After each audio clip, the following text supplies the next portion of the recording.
105.3 FM in New Orleans. Tonight, we will be welcoming David Weatherly, who returns to the show, and Ross Allison, who will be new to the show. We will be discussing different types of hauntings and haunting locations or haunted locations. I'm looking forward to that. It's always a good time. So settle in for a great segment. In order to participate in the show, you will have to pop over to the United Paranormal Radio Network YouTube page, subscribe, and then get yourself in the chat room so you can interact with us and our guests. If you have any questions or comments, please remember to tag Amelia to get her attention, and that way she can relay your questions and comments to the guests throughout the show. So I know Joe is just going to be bringing them on, so we're going to just sit tight. I'm kind of looking forward to this. It's always a pleasure having David Weatherly on because he's just a wealth of information. He's just a lot of fun, and we know that our listeners just love him. So, oh yeah, they've been looking forward to this.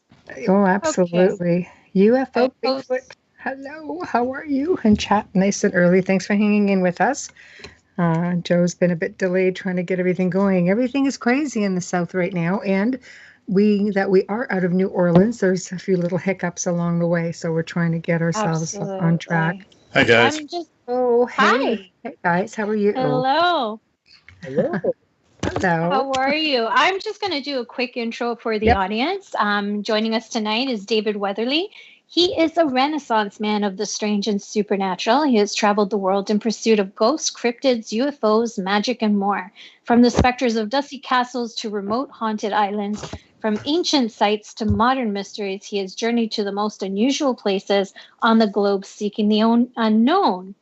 And joining him tonight is Ross Allison, who has been lecturing for power performers since 2004 and has spoken to thousands of students at hundreds of colleges and universities throughout the USA on his ghost hunting adventures and teaches a class based on his book, Ghostology 101. Through his travels, he has had opportunities to work with some of the biggest names in the field, such as Jason and Grant of Ghost Hunters fame. He has also investigated some of the scariest and most haunted sites known to man. The Stanley Hotel and Amityville House are just a few of those, where he captures some of the scariest phenomena he has ever encountered. Please welcome David Weatherly and Ross Allison to the Outer Realm. Hello, hey guys. How are you? Sorry.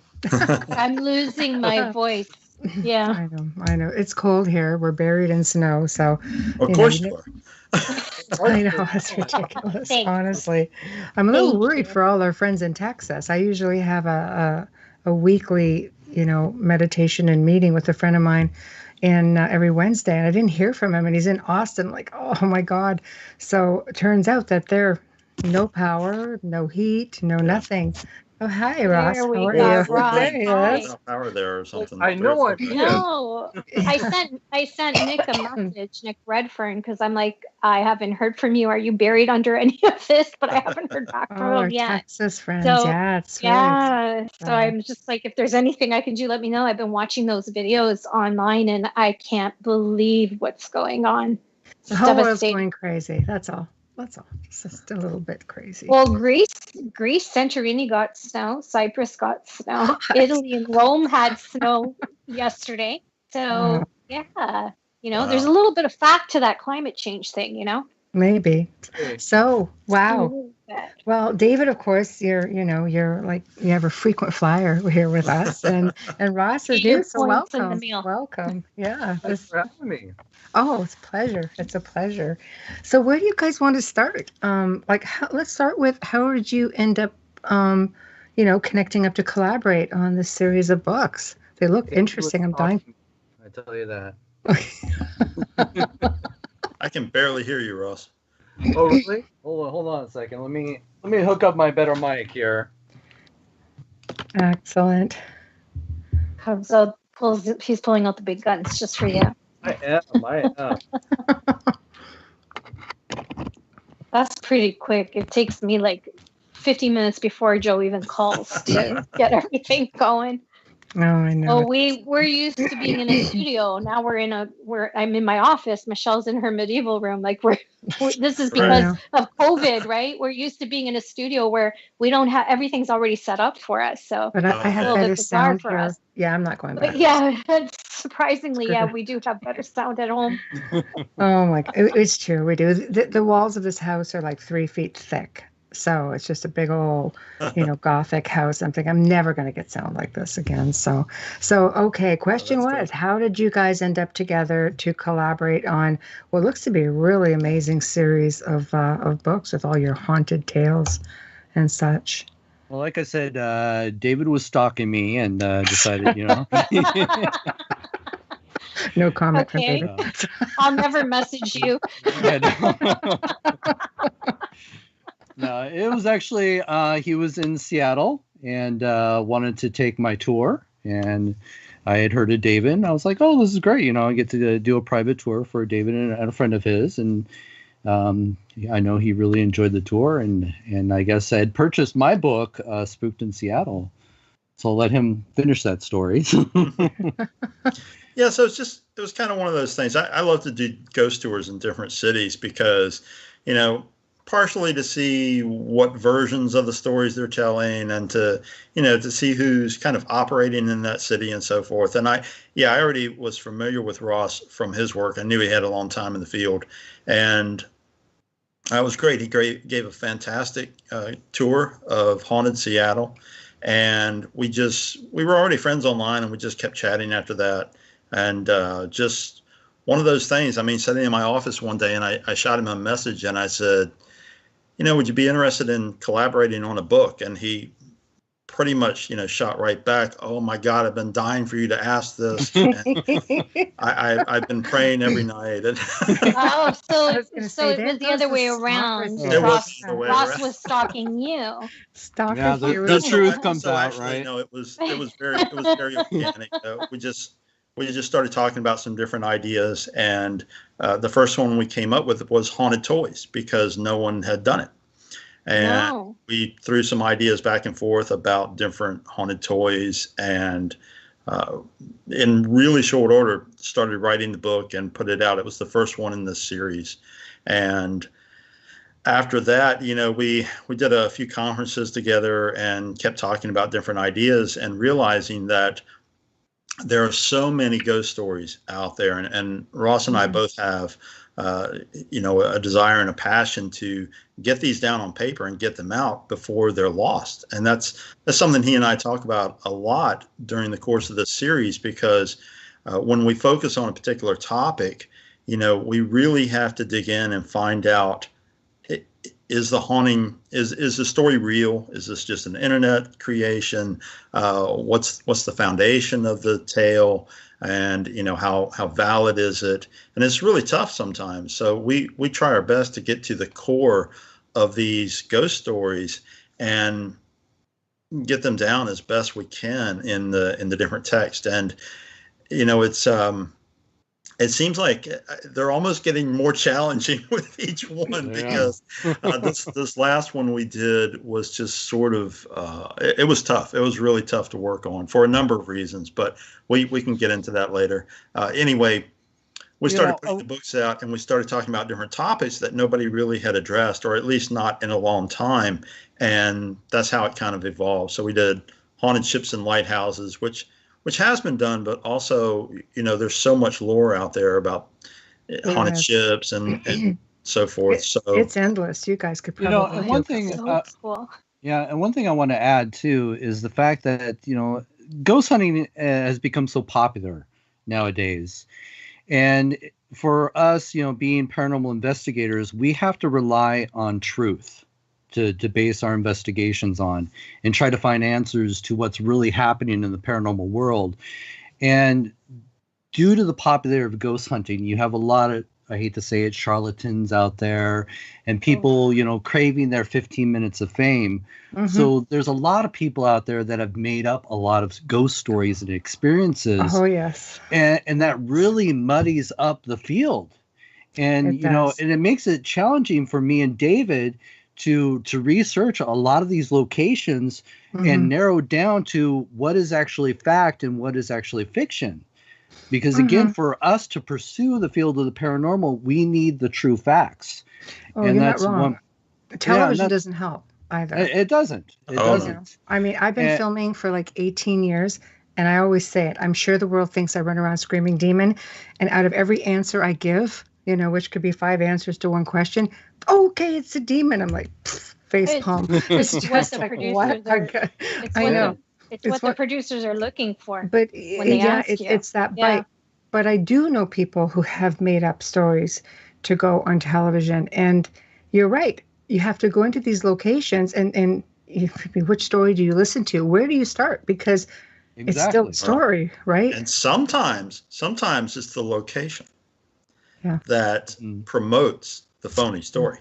Yeah. Oh, yeah. And, we won't call anybody out by name, but because, as Ross said, because ghost hunting has become such a, sort of fad, and it's also this, this popular activity, but it's also money making for a lot of people. And, 10 years ago or more, when all these locations got onto the idea that, hey, we can tell these ghost stories and charge people, X amount of dollars to come and investigate overnight. It's suddenly in their interest to promote the more dramatic ghost stories. And those are some of the most challenging ones sometimes. Sometimes, quite honestly, people have just forgotten what the real story is, what the real facts are. Because they're not always as exciting. Repeated so many times. Right. Yes. Right. Well, it's a fish that's this big and ends up being this big. Oh, yes. And you're just trying to reel it in. You end up with a meat. And so that's what me and David are trying to do. We're trying to take it from this big back to here. We're trying to get to the root of a lot of this. And that's one thing I really enjoy working with David is we're fine with debunking a lot of these stories. And sometimes, you can't always find the root to it. And you have to go with the legend of some of these, because some of these legends go way back to a point where you can't always find the research to support it or debunk it. But, if we ever do come across the facts that say, hey, this really did not happen, we're okay with publishing saying this did not happen. Yeah. We've done That's great. You have integrity. We've done that already. Yeah. It's a matter of having integrity. With the haunted toys, did you both find that after Annabelle had hit cinemas, that all of a sudden everybody had a haunted doll or a haunted toy, a haunted truck, or, anything from circa early 1900s all of a sudden had a spirit attachment? Did you find that a lot? Well, I think a lot of people have definitely come forward with, haunted objects. That has become a thing since there's been, the Annabelle stories. So yes, there has been a lot more stories out there. But again, not really that are so involved that you have a good background story to validate some of these objects. A lot of times you'll just come across some vague, story saying, oh yes, I have a haunted doll. Well, you need more for us to tell that story than just telling us you have a haunted doll. Put your seatbelt on, because I was just approached by a producer about doing a show on haunted items, to which I have haunted items, to which I declined doing. I'm just like, no, I'm good. I'm going to sit this one out. So it'll be a thing. It's interesting because we did the Haunted Toys book, but I also did a book myself that I think we've talked about on the show called Eerie Companions, that is very much a deep dive into haunted dolls specifically. And I went very in depth with the magical traditions that use dolls and the various superstitions and how entertainment has played a factor in the whole Chucky. Haunted doll, right? Chucky and other different movies, and all the way back to the Twilight Zone and Talkie Tina and all these different things. And I forgot about that. Yeah, as Ross guys. is saying, I forgot about that. There's so many more of these out there now, and a lot of times they just don't have any background. There's nothing to support the idea that they're haunted. Very often it's just someone says it's haunted, or it looks creepy to them, or they have a psychic impression. And, those are all well and good, but until there's more evidence that points to there being something attached to the object, we really don't have much to go on. It's all about perception also, it like very much what you think maybe you see or may or may not. Well, I was going to say too, it's kind of funny too, because if you're ever looking for a haunted object, there's hundreds of them on eBay. Oh yeah. And of course, it's always one person selling hundreds of haunted dolls. Of course, they sell holy water there too, though. Yeah. With a piece of toast with an image. It's like I just like, okay, whatever. Did you find haunted anything? dolls? Oh, sorry. No, it's okay. I was say, did you find any credible toys or? Because they're all going to come out of the woodwork. I said, with this show coming, I just anticipate a barrage of things. So, well, you have to remember there were tons of them that surfaced after Annabelle, but there were also tons and tons that surfaced when our buddy John Zaffis had his show, Haunted Collector. Yes. So suddenly everyone had something that was haunted. Whether it was a doll or an ink pen, or there's just all kinds of crazy things. And Ross and I, we both constantly get people contacting us with, I've got this haunted such and such. What do I do with it, or who will buy it? So you really have to just tread carefully, but also understand that there are a lot of very old stories out there about haunted objects from before this became a fad and a popular thing. So with the book, we did a section on dolls, of course. We covered some other haunted toys from stories that Ross and I had collected over the years. And we also covered games, because there are a lot of very creepy games out there that, fall within this realm. Of course, everyone knows, the easy one, the Ouija board. But there's others too that are equally as or even more weird, I think.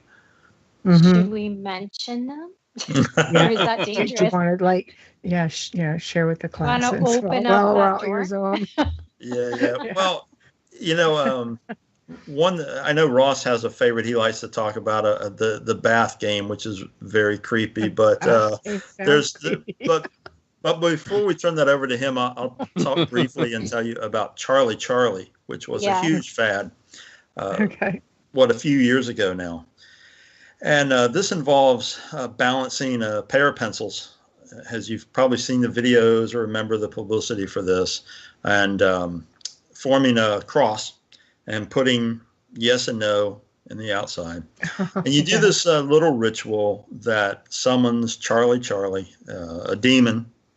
Michelle, a demon named Charlie. Here we go again. And, absolutely, you summon this demon, and of course, the parameters of this thing are just so bizarre, because you can ask Charlie questions, and he purportedly will answer by causing the pencils to move, in the direction of the answer. But there are tricks to it, because you can't just stop. You have to go through the proper ritual, or Charlie stays.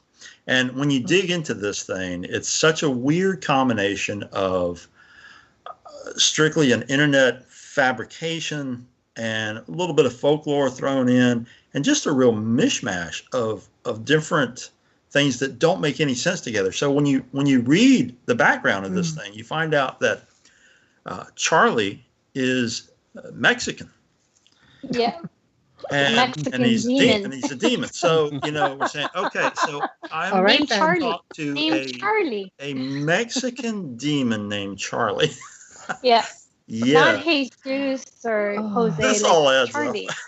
Yeah. Wow. So, wow. The thing about this is it's a great example of how social media takes a hold of something like this and really sort of drives it, because what happened with this thing is it became a fad for kids to do, and the Catholic Church got wind of it. And of course, what happens when they hear that? Now you're in trouble. School kids are talking to a demon. That's all they need to hear. They don't look at the details. Oh, they're talking to a Mexican demon named Charlie that won't stop answering questions unless you tell him to. It's just bizarre. It was all over YouTube. It was crazy. It was all over everything. A lot of and traumatic the church actually helped the hype, because they came out and made official statements, about how dangerous it was to toy with the demonic. And I'm thinking, oh my God, as soon as I saw this from the priest, I'm thinking, you just helped send this thing over the top, which is exactly what happened, because suddenly it's exactly what happened. Yeah. Oh, the Catholic Church says you better not talk to this demon. What happens? Now more people believe, well, there must be something to it, because the Catholic Church is worried about this demon coming through the pencils. So on a table, on a piece of paper that you can easily shift. That's right. I did a whole show on that, because that came out when Slender Man came out really big as well, because that young girl tried to kill her friend. Right. You know? Yeah. That's hard. So mindset. Yeah. Huge. Right. I actually interviewed Bishop James Long, who tried to play it down so that people wouldn't, you know, he investigated it, which I was grateful for, but it was a great 2 hours of radio. Not gonna lie. Okay, I have to know about the bath game. What is that? The bathtub bath game. You'll be sorry you asked. Yes. Are you in a bathtub, Ross? Maybe. You are. In fact, how this game works out is you are actually supposed to be alone in the house, and you will strip yourself naked, get in the bathtub. Well, you have to turn off all the lights too. Oh, that's good. Oh, great. You're Naked completely naked naked in the dark in the bathtub. The way I want it. And there's this ritual, this summoning ritual that you'll go through. And as you're summoning this spirit of this woman, you're washing your hair, and you're envisioning this woman that has actually been killed, because what had happened is she had died by slipping in the bathtub and piercing her eye socket with the faucet. Oh. And so you're supposed to envision this woman, all right? And as you're washing your hair, you're summoning her, envisioning her, and they'll say that you'll actually feel her rising up from behind you. You'll feel her wet, long hair along your back. That's like the Ring. That's just a regular Wednesday. That's just a regular Wednesday. Come on. So that is creepy. Once you've summoned her, all right, you're supposed to calmly, now that's the key word, calmly get out of the bathtub in the dark and get out of the bathroom and shut the door behind you. Oh, no. All right, yeah. That's not a game. I see that's a lot of accidents happening, you know. That's Friday at Michelle's house, but yeah. So, but that's not the game, though. The game starts the next day. What? So after you've summoned her, you go to bed, and when you wake up the next day, throughout the day you're going to be playing red light, green light with the ghost. If you're familiar with that, you know, whenever you turn around, who's ever behind you is supposed to stop and freeze before they touch you. Yes. Yeah. So that's the kind of game that you play with the ghost throughout the day, because you want to keep her at a distance from her getting able to touch you throughout the day.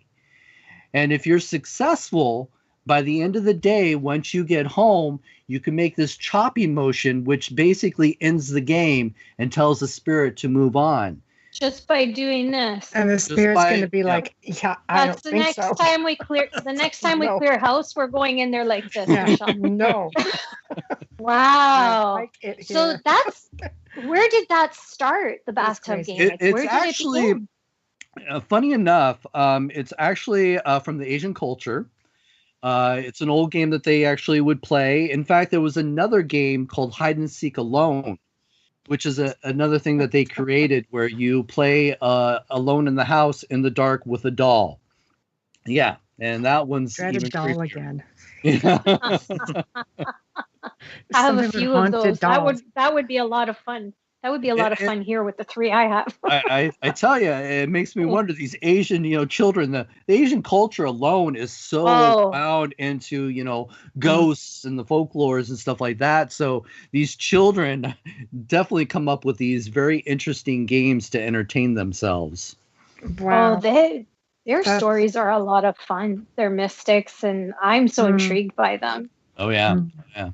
I still can't get past just being naked and alone in the house in the dark, and then you got to outrun the ghost, lock her in your bathroom, and see what happens. You know what worries me with that is kids actually summoning something.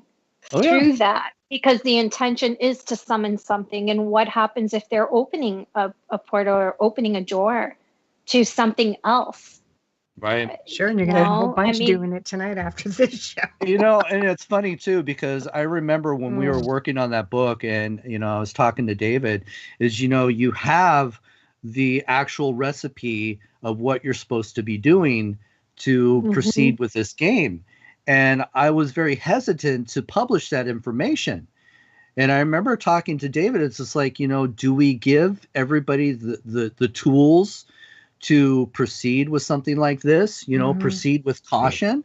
And that's basically what we agreed on, is just like, if we are truly researchers and publishers of these stories, we have to, put out the facts. And, and it's just one of those things that you hope that people are cautious, proceed with caution before, doing these on your own. Because, just like he was saying, with Charlie and Ouija boards, it's really not about the tools that you use. It's all about your intent. It's all intention. It's scary. Well, and ultimately with any of these things, as Ross and I talked about prior to publishing it, what a 30-second search on the internet, gives you the instructions. Or some variation, and there are variations of it, but there's so many things like this that people can easily find. So we try to put the information out and put the full information out and say, look, this is this is how this goes, but it's not really it's not a good idea. We do not recommend this. These are the stories. Take it for what you will. And with the Charlie thing, I really tried to drive the point home that this is, look, let's be real. This is something that has been fabricated. Somebody made this idea up. And the danger in it, as Ross was saying, is that, if you just fling the door open and invite whatever in, then you don't know what's coming in. But this is important to realize that you need to understand the foundation of what you're researching or what you're looking at, and this nonsense of throwing in a so-called Mexican demon and naming Charlie and putting all these other elements into something, is just creating a recipe for either complete nonsense or disaster. Well, I'm so glad you guys wrote this book and came together, because at least, there's parents out there that are concerned. They know that you've gone through the extent of researching and explaining it all, because I don't believe they would get the correct information online. When they see two experts writing this book, it's a little bit more soothing as a mom to know, and comforting that I'm getting great advice here that I need to know. And I think that book is a long time coming. It needed to be written a long time ago, because these games are just getting worse. And behind every urban myth lies some truth. Right. So that's true.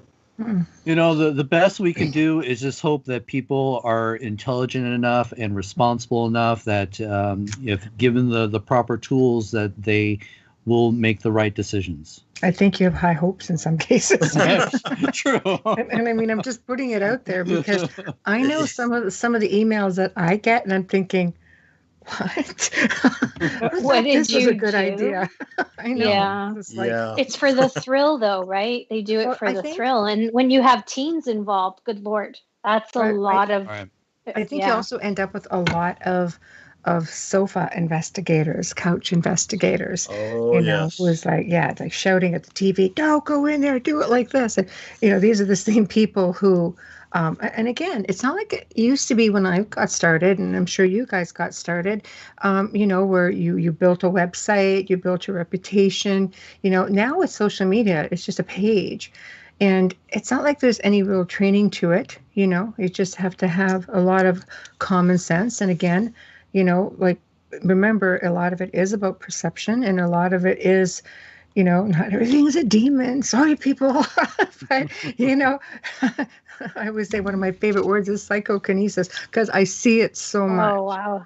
But because of television, I think people find it easier to think that there is something really malevolent in the home, as opposed to thinking that, hey, wow, got something going on here, a pretty powerful individual to be able to project out this kind of energy. And, at least it's easier to get help for something like that in some cases. But, I think if you stick together, you both, you research, because I've worked with people, honestly, we're in the same location and you end up, on a radio interview and two entirely different stories. I'm like, was I at the right place? Oh yeah. Oh my gosh. That 500 yeah. pound demon coming. How did I miss it? They were in the demon room.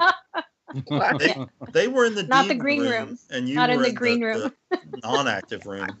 I must have been, because when I heard the interview, I'm like, how was I? I'm pretty sure I was there the whole time. Yeah. I was like, I must have just had a time slip or got abducted or something. Because how do you miss something that was 500 pounds running at you down a narrow little hallway and you're standing there? 500 pounds, plus they have a weight for it. I don't know. I don't know. But you know what it is, though, from my perception, I mean, I've been doing this stuff since the 1970s. And the truth is that people getting into the field now, they don't really have to work for it, because they can go online and within a few moments, they've read 24 ghost stories, and reports of demons and hauntings and all these different things. And they're not really doing the research. They're not going to the locations. And when they do go to the locations, I find that a lot of people go there with a very preconceived idea. Oh, we know that there's a demon on the 3rd floor of this building. We know there's a portal on the 5th floor, where they're all dropping down from. You hear all of this stuff. And, Ross and I have been on locations. I don't know if I should talk about this too much or not, but we did a location a few years ago. We're going down the rabbit hole here. I know we are. We did a location. Okay, you're amongst don't worry, friends. I've got a the million rope. of Don't us. worry. That's all. We did a location a few years ago. I won't go into too many details, but really cool place. Very very active, actually. Some great stories attached to it. But one of the people there, they started telling us a very involved. They had all this information, and they started giving it to us, and we were both standing there, and we were pretty fascinated by, wow, you verified all this. And we asked this 2 or 3 times, and finally, when it got around to it, and we finally asked, well, some detail came out that was a bit much, and I said, how did you verify this? And the answer we got was that they used something that we'll just say is very dubious. I better leave it at that, because I'll give away too many details. But the thing is that Ross and I both had a pretty amazing experience at the location, because it is very active. So my point to all of this is that very often they're not doing themselves or the location justice, because they're elaborating on something because they want a story so bad, rather than letting the information come naturally, rather than letting investigators really get in and dig in and find out what's going on there and see what kind of evidence they can collect. But it's contaminated information is how I look at it. I want to go in somewhere raw. I don't want to know about it, really. Oh, yeah. Right. Yeah, no, absolutely. And this is the biggest problem we have in this field, is because the popularity of ghost hunting, a lot of these property owners are given false information by who they believe or were told were a psychic. They had a psychic come in. No idea how credible this person is, but the psychic told them, oh, yes, you have a little boy. His name's Billy, and, he haunts this little area. He wants toys. And, of course, the owner is going to take that to heart and start bringing toys in. But we have no idea how credible this psychic was. And I've been in plenty of properties. I got to do the Ancient Rams Inn back in the day. Great place. It was an amazing place. And, I met the elderly gentleman that ran it before he passed away. And, and he was telling me all these amazing stories. And I was just like, oh, wow, this is so amazing. There's supposedly, children that were sacrificed, buried in this corner, and there's, a woman was hung over here and she haunts this area. And of course, there's a succubus, raping me every other night. And there was all these, stories that he had. And of course, for me as an investigator, I want to know, like, David said, well, what is your source? Where'd you get this? And it all just came from, psychics or other paranormal investigators that came in and just gave him these elaborate stories. And so, as a paranormal investigator, I've always said you got to go with what you know and not with what you think you know. And so you have to strip things down to the root. What is... Okay, I'm sorry. It's okay. It's not me. She's like, what's in my house? Things always happens in my house, but that doesn't sound like one of mine. Michelle lives in a haunted house, so we're very, not one of mine. We're a little sketchy when there's a noise that we're not recognizing normally. So did you have an experience at, I mean, I hate that, but did you have an experience at the Ancient Merman? Oh yeah, I had an all of amazing that experience. Okay. But the thing is, what I'm getting at is, like David was saying, is we've got far too many people giving us misleading information rather than the true leading information that we need. It just all goes back to what we talked about in the very beginning. There's just too many fake stories out there, and it's frustrating because these owners of these properties believe this stuff. And there's too many hands in the pot. It so bad, right? Yeah. Right. Yeah. And there are situations where they terrify their clients to death, where the point where they're like, I got to move out. Yeah. And they may financially not be able to move out. Yeah, that's difficult. I think real estate agents play a role in that too, though. If they know someone's into it, they're going to play on the fact that it's haunted and this and that. Like, it's a sales pitch. It's really sad. David, I wonder if you and I... Sorry. Go ahead. No, thank you. I wonder if you and I were at the same place. I won't mention where this location was, but I had a similar experience. I went in to tour a very famous haunted location on holiday, and I just went in just normal, not an investigation, as a tour. And I was trying to actually book this person on a radio show. So I told him who I was. And then he's like, feel free to go ahead and do your own thing, like as a medium, go in there. And other people had heard, so they wanted obviously to come with me to see what I was picking up. But my story, my experience did not match their story. So he came up to me and pulled me aside in the kitchen and said, Amelia, you have to stop talking out loud. I don't mind if you go ahead, but I have a script to follow. He actually said, I have a script to follow. Wow, there you go. See? For his tour. I don't think he realized what he was saying to me. And I just looked at him and I go, but that's not how it happened.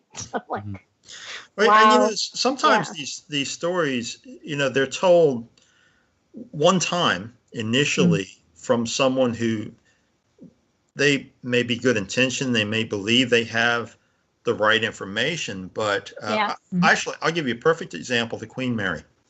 Queen Mary, there's a story of the ghost of a little girl in the pool area. And this story came from a psychic who used to work at Queen Mary, Peter James, a great guy. I knew him years ago. Yeah, he was. And, he's the one who came up with this information. But the problem is that everyone took this as gospel, right?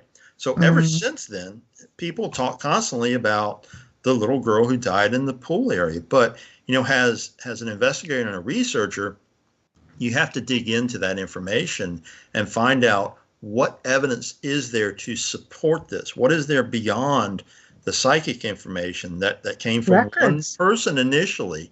There are no records of a little girl dying there. There we go. And, so now what happens when that gets uncovered, people who, of course, are invested in this because they've gotten evidence of this little girl and they know that she's there. They felt, it was a conspiracy because that was the upper class hid the fact that a little girl had died there. And, is it possible? Wow. Sure, absolutely. But, the more we stretch these things out, the less likely it's really true.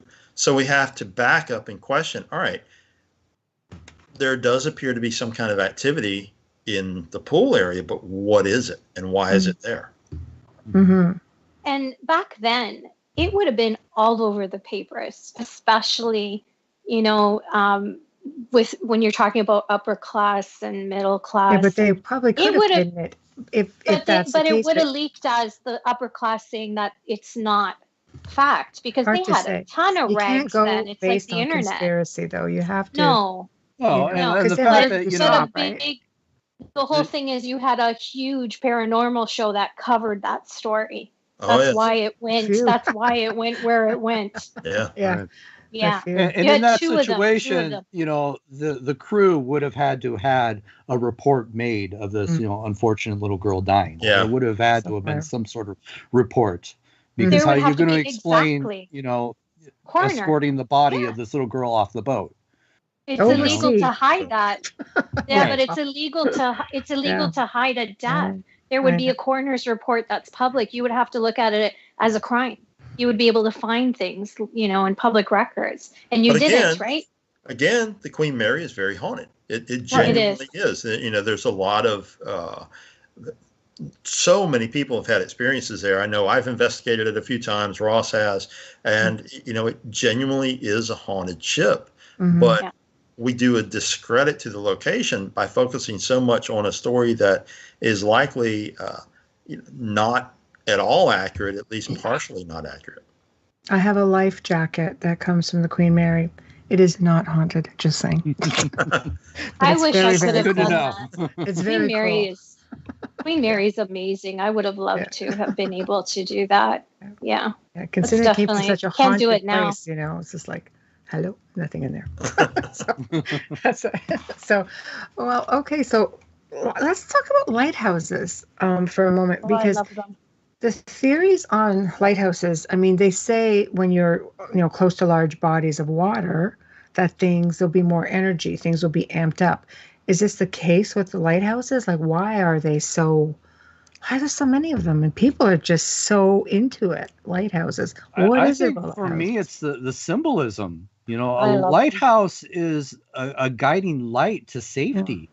Mm-hmm. You know, it's symbolism in the church, you know, religious beliefs. Mm-hmm. And so, you know, of course, anybody who was on a ship back in those days, their reliance, you know, when they're facing the fogs or the storms, to find safety. And so that light is your guiding light, Mm-hmm. you know. That would make sense. Do you think spirits would be drawn to it? Yeah, I definitely. I think, you know, when you're lost, you know, you're a lost soul. I think definitely you're guided to that. But you also have to understand what it took to run a lighthouse. Mm-hmm. You know, you would think for some people it would be a life of imprisonment, because most of these lighthouse keepers were isolated on these little islands and had to do this routine day after day after day to make sure that lighthouse was lit. Mm-hmm. You know, for most of us, that would be prison, you know, but that was their life. They chose to be there. And they had this routine that they had to do day after day to make sure that that light was always lit. And I think those combinations right there really draw into the perfect recipe for a haunting. Mm-hmm. You know, because tremendous responsibility. Exactly. Yeah. You got to make sure you're there. You're driven to make sure you're doing your duty. So, and you still would into the afterlife also. Exactly. Right. Exactly. Because, and at the very least, I think you're looking at the perfect recipe for residual haunting, because these are people in many cases who spent their entire lives, you know, adult lives, doing this job. As Ross was saying, they had a routine. They had to stick to that routine. You know, sometimes they would have to, you know, every so many hours they would have to fill the oil or keep the engines running, you know, keep that light running. And you can just imagine it took a certain type of mental strength to be able to do that job, because of the severe isolation and often the starkness of the location, combined with incredible solitude. You know, in some cases these people had families, but often, you know, they would be there themselves or with maybe an assistant. And, you know, sometimes in many cases, these people, the lighthouse keeper and the assistant, wouldn't know each other until they were both assigned to the location. I mean, can you imagine that? Yeah. Oh, you're being sent to serve this post for X number of years in this solitary location. And by the way, there's this other guy coming. You know? And every day they had to search the shores, because often bodies would wash up there. So they would have to, and they would have a separate Sometimes it was outside of the lighthouse. Sometimes it was inside like a cellar where they would keep these bodies Mm-hmm. until someone came and relieved them. So they would have to pick up. They were seeing death a lot. That's tremendous. Well, Oh and there my are other God, I factors couldn't too, imagine the because pressure. sometimes there are other things that come in with these locations intersecting with history, so to speak. A perfect example of that is Point Lookout in Maryland, which is a lighthouse built in the 1830s. Mm-hmm. But what happened was the Civil War rolled around, and suddenly the Union needed somewhere to keep Confederate prisoners. So they fenced off this area. It was 20 acres. Wow. And they designed it to hold 10,000 prisoners, if you can imagine that, in 20 acres. Wow. By the end of the war, there were 20,000 prisoners kept on these grounds, 20 acres, near starvation, just, desperate to get out. And as a result, now that area, there are countless people who have seen the ghost of Confederate soldiers in the region. They've seen them running across the road that's outside of the lighthouse. They've seen them on the grounds and lots of other experiences. But it's layer upon layer of history at this location, and so many different spirits seem to have intersected there. There's the spirit of one of the former lighthouse keepers, who actually was a woman, kind of rare for the time, but she was the daughter of the first lighthouse keeper. And when he passed away, she took over. So she really did spend almost her entire life in this lighthouse. And when she passed away, she seems to have continued her job because people have believed they've encountered her at the location. And beyond that, there was a family cemetery on the grounds of this lighthouse property. And at one point, I believe it was the 1970s, if I'm recalling correctly, there was an official who was out doing some work on the grounds, and he saw a woman who appeared to be kind of lost and as if she was searching for something. He realized there was something off about what was going on here, and the short version of the story is that he determined that she was a ghost. And historians kind of put the pieces together and found out that this young woman, whose last name was Taylor, had been buried on the property, but the headstone to her grave marker had disappeared. And it's believed that her spirit was wandering the grounds looking for that marker. Now, very disturbing. The headstone did turn up. It was in a local hotel. Oh, someone had stolen it as a prank or something, or as a, who knows.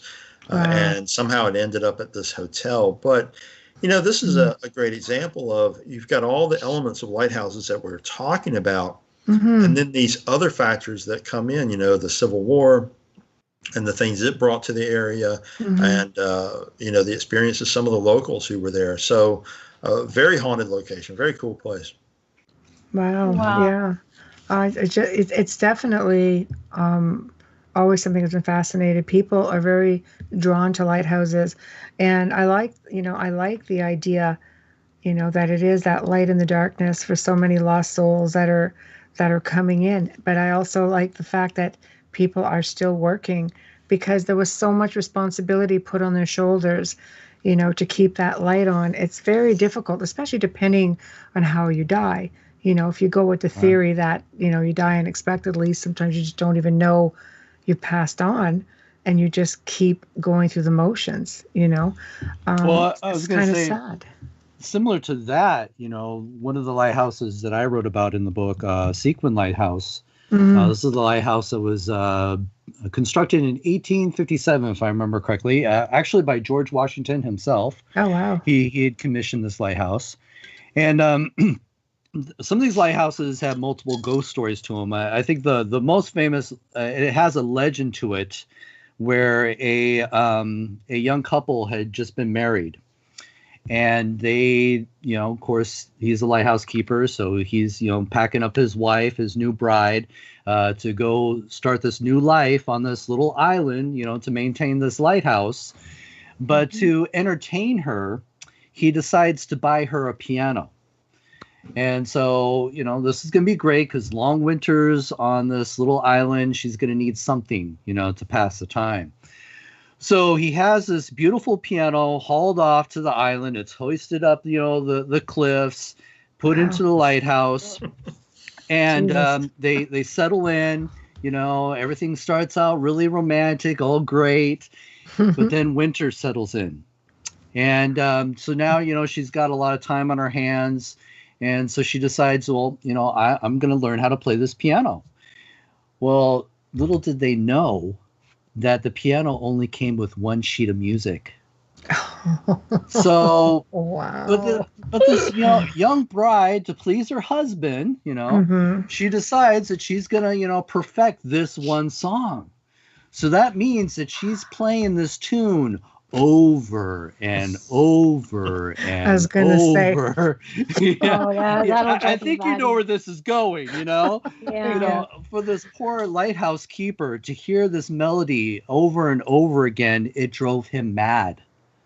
And so one day he just had enough and he grabbed an axe and he went charging for that piano. He was going to destroy that piano. But his wife threw herself in front of the piano. Oh. And in his fit of rage, he tore through her and that piano. Oh. And realizing what he had done, he basically climbed the lighthouse tower and jumped.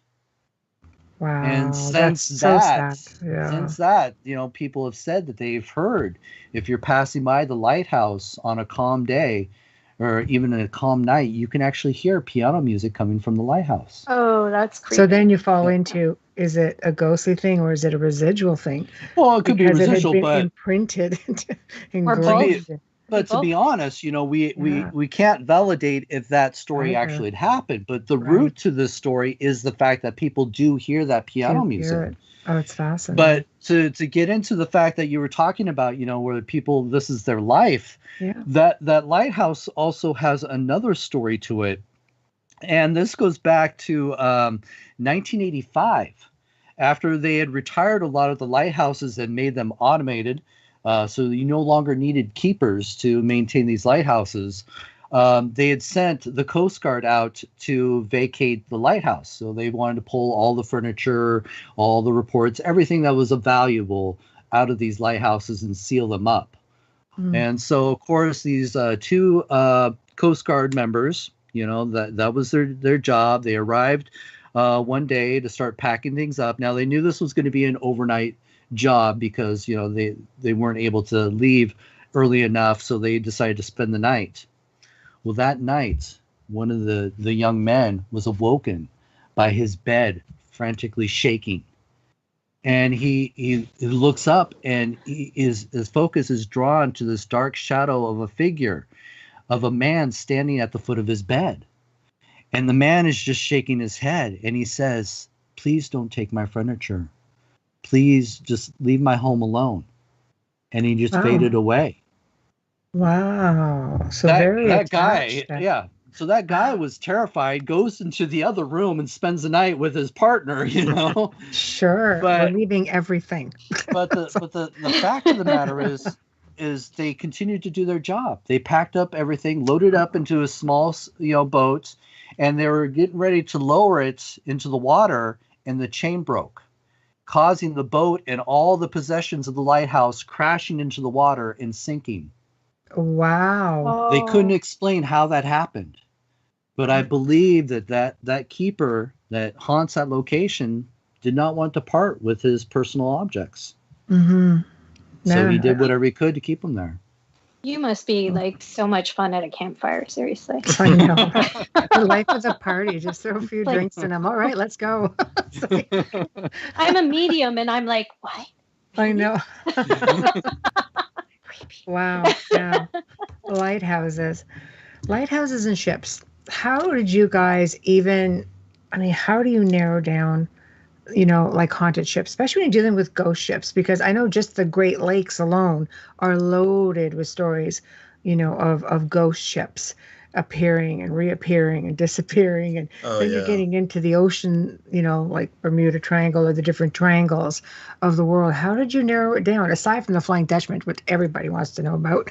Well, yeah. So in terms of the series, when we pick any given topic, if it's something that is a very rich area like ships and lighthouses, obviously we could have done a singular book on either one of those. And one of the reasons we chose to combine the two was that it has been done a lot, but we wanted to take a little bit of a different twist. And we decided right at the beginning, there are certain ones you almost have to cover. You have to talk about the Dutchman. You have to talk about the Queen Mary. There and with any given topic, there are some that we're like, okay, we can't leave this out. We just did haunted prisons. We have to cover Eastern State and Alcatraz. But the goal was to, with each one, to cover some of the well-known ones and try to get to the root of the stories, get the facts out there, but also to cover ones that are not so well known, that don't get very much attention. And eventually, we've talked about this, eventually some of these topics we could certainly come around and do a second volume easily, but we just sort of try to generate a list and narrow it down from there and see which ones have really good stories and accounts that we can dig into and tell. And sometimes it's dictated by locations we've investigated. In some cases, there's been a lot of these. Ross and I are both like, well, I've investigated that one, so have I. So we're fighting like, who's going to do the story? Right. Who's going to do the story? So, and sometimes we both work on it. We did that with Alcatraz, but yeah, we just try to give a good mixture of the ones that everyone wants to hear about, even though they've heard about them before, and some of the lesser known locations. And so far, we've had a fairly easy time doing that. We covered haunted churches, which was very easy, actually, because no one has written about haunted churches, and there are a surprising number of them out there. So we actually had to narrow that down and decide, all right, well, which ones of these do we cover and leave out? And so far, everything has been U.S. based. We haven't done any. I was just going to say, it's been helpful that we keep it all within the U.S. Yeah. It is, and it also too, like we've talked about earlier. If we have the opportunity to put a rest to some of these stories, we want to take that opportunity. Have you been able to do that, or are you still up in the air with so much? There's quite a few stories that we put an end to and said this did not happen, and I think that's important to get out there too, especially with a lot of these places that are so famously haunted. When you got hundreds of people visiting these places for its ghosts. I want to at least be able to say that, I at least got the true stories out there. Yes, this place is haunted. No, it's not so-and-so, but yes, it could be this person. And I think that is, doing us justice as well, is to at least, put an end to some of the bad or fake stories out there. The other thing too is that, we really strive to, we go to news sources, we'll go to interviews, we'll talk to people whenever it's possible. If we've been to the location, either one of us, then we've got that as a resource. But we're trying to focus more on the history and the stories rather than, we're not writing books saying this is what happened on our investigation of this location. Right. We'll put a little bit of that in, especially if it supports some of what we're writing about in the story. But it's very much a series that it's not focusing on this is what the investigation revealed. We're saying, no, this is what history says. This is what witnesses say. We kind of want this series to be something that if you're going to go investigate a haunted prison, you probably want to read, Weatherly and Allison's book before you do. If it's covered in there, you'll know what the facts are. And I want to add a little bit to it, because I know David kind of lightly brushed on it in the beginning, is what I feel is so important about these books is, again, getting something published, it's forever. And the problem is ghost hunting is so popular, but you find a lot of these groups pop up and disappear within 3 years. They say the average life expectancy of a ghost hunting group is about 3 years because they get bored with it or other things come up with their lives. But a lot of times these groups get into some amazing places and do have amazing experiences. And what happens to the evidence once the group dissipates? The website's no longer there. The stories are no longer there. Their experiences are no longer there. Yeah. Mm-hmm. And so it's just lost forever. And so that's why I feel it's so important for what me and David are doing is we are trying to make sure that those stories are forever. Like a journal. Exactly. Yeah. Because those true stories are so important in our research. And I find it overlooked because it's like what we were talking about earlier. People don't, the real stories are not always exciting as the made up stories. No. You know, I mean, I've had locations where researchers like, no, that place isn't haunted. But there's so many people that have had experiences. It's like, how do you discount all that despite what it is, like experiences they're happening. And I'm talking about like hundreds of people going through, you know, a certain and a lot location. of that has to do with the owners, you know, the owners of the properties, whether their personal beliefs may be that they don't believe in ghosts and they poo-poo the whole idea that they bought a haunted location. But then there's also the fact that, and this again goes to the root of the fact that, you know, the popularity of ghost hunting, a lot of these businesses have bad experiences with other groups. Oh, to the point where I don't want another group here ever again. Huge. And I've that been brought ruins into it for us locations too. for that. Yeah. You have to be, I always say you have to be really humbled whether it's a family brings you in, you have to be humble because they're entrusting the most special thing in their life to you, which is their family, you know, and that's I take that responsibility very, very seriously. You know, and there's a lot of groups that do it the other way around. You should be lucky I'm here to help you. No, it's not like that at all. It has to be the other way around. And I've had locations, you know, request me to come in. I did a very prestigious location because they were, I guess, you know, like let's just say a society, so to speak. And they're like, look, a lot of people have experiences here. They've been having them for like 70 years. Everybody and his brother wants to get in here. We'd like you to do it and represent us, you know, paranormally speaking. I'm like, well, I'll do my best. But, you know, there's really nothing definitive about the paranormal or trying to, what is proof exactly? And they were also a charitable organization. So I said, you know, I did tours and events to bring people in to see who would get experiences, and it generated money for the location. And, you know, and it was great. People had tons and tons of experiences. I says, beyond that, and, you know, getting like voice recordings and maybe the occasional photograph, but we left it to the people who went in there completely green and just like, you know, not that some researchers didn't come along because they couldn't get into the location otherwise, but it was seeing people come in with their families trying to have an experience because it was a controlled environment. It was a safe environment. And that's where the best stories came from. Were just people who were not researchers, who were just there as tourists. Right. You know, because no stories were given aside from the history of the location. That's it. So I don't know, you know, but I do agree with you. There are a lot of, you know, fly-by-nights or a lot of experts. I love that word. It's a media word. This is our I would say there's no experts, but there is experience. Yes. You know. Correct. That's well said. Well said. Correct. Both of you touched on Alcatraz, which is another bucket list location for me. Did you find going in there that you were experiencing similar experiences that others have shown or written about, or, you know, on television kind of thing? Well, or did you have new experiences with that? I'd have to say I was pretty lucky because I, you know, got into this before, you know, the ghost hunting shows, you know, along with David as well. So when I got to do Alcatraz, I was one of the first groups to actually spend the night on Alcatraz. Wow. Nice. Yeah. So this is again before, you know, the ghost hunter shows were on there. And I have to say it was really amazing because we got to see places that were not open to the public. If you've ever gone to Alcatraz, you know, you get on your self-guided tour. So there's places that you get to go on, you know, walk around on the tour, but they opened up spots that had never had the public go through.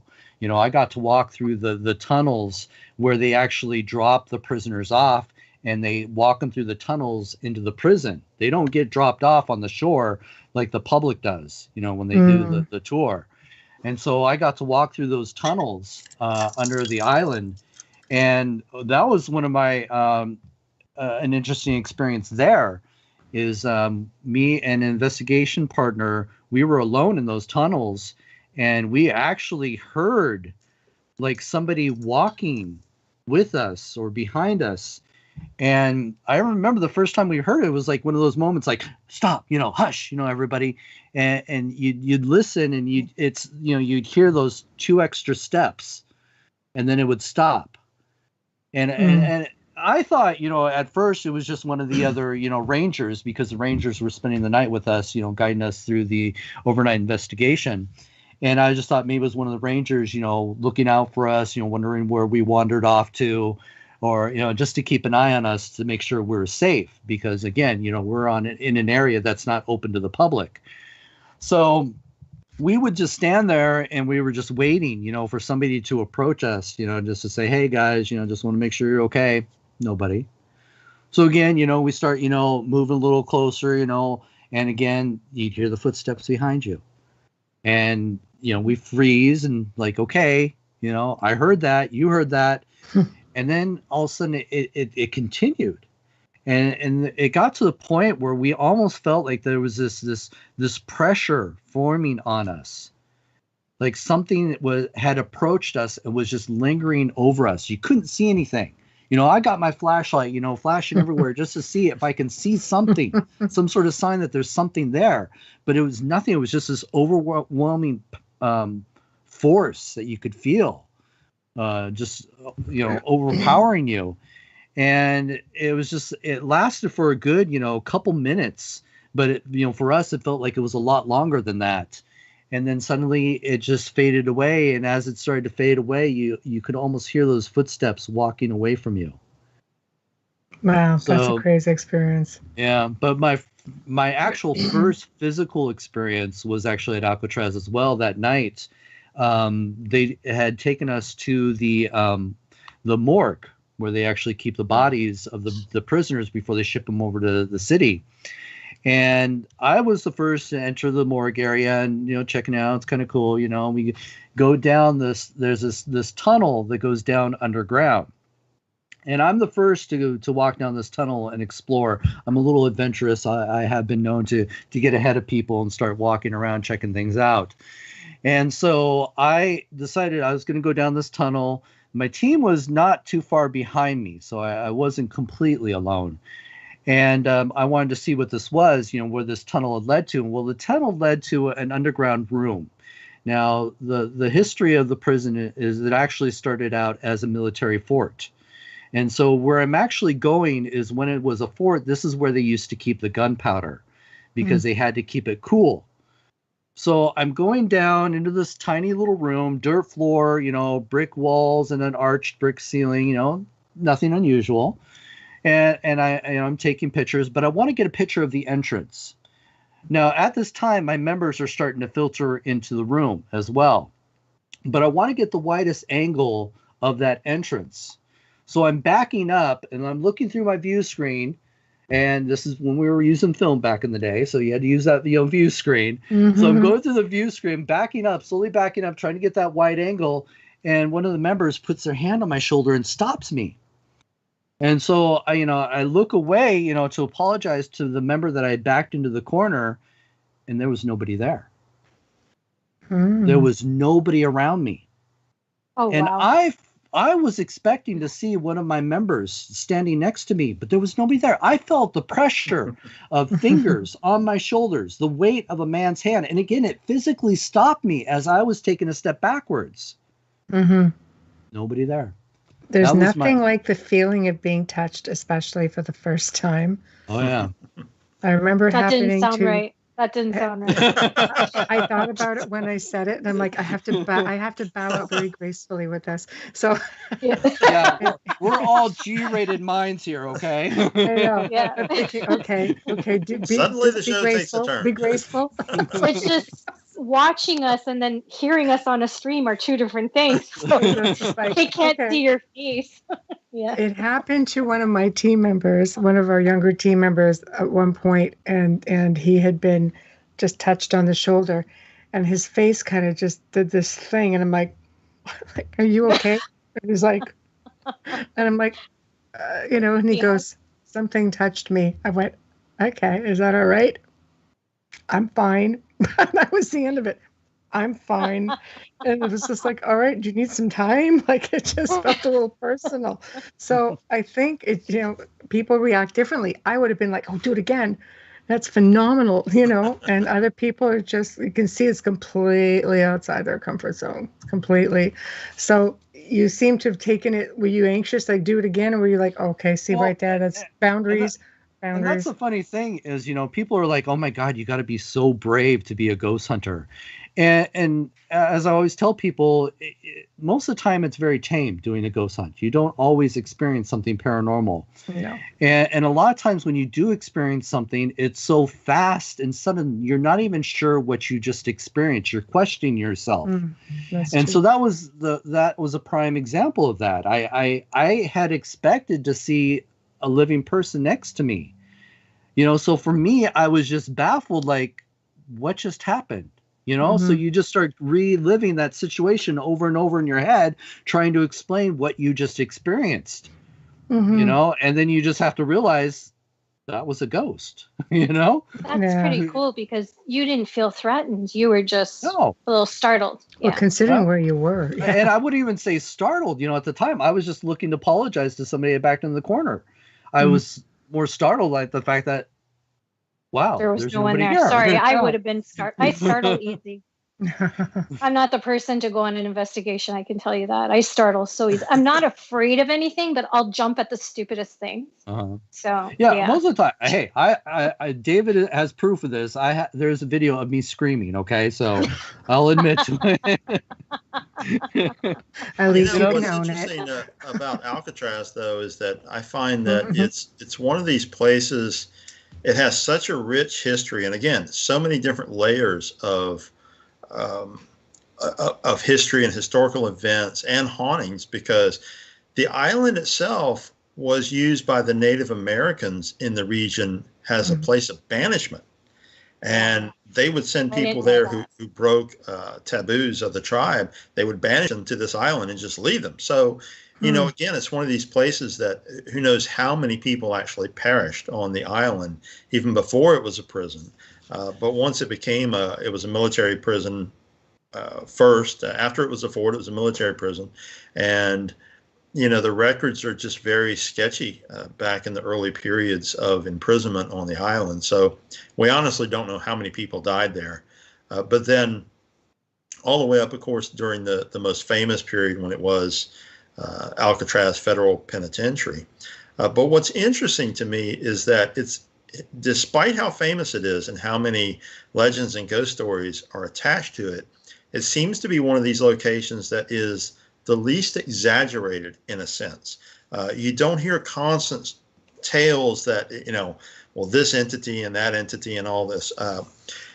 You kind of get two sets of things. You get a set of stories that are almost a bit folkloric and legendary. There's a story about a party in the warden's house, and a couple of guards were in attendance and witnessed a gentleman in essentially Victorian clothing come walking in, with a bushy, sideburns and dressed very dapper. And when he entered the room, it went deathly cold, and the Franklin stove that was heating the place suddenly went out.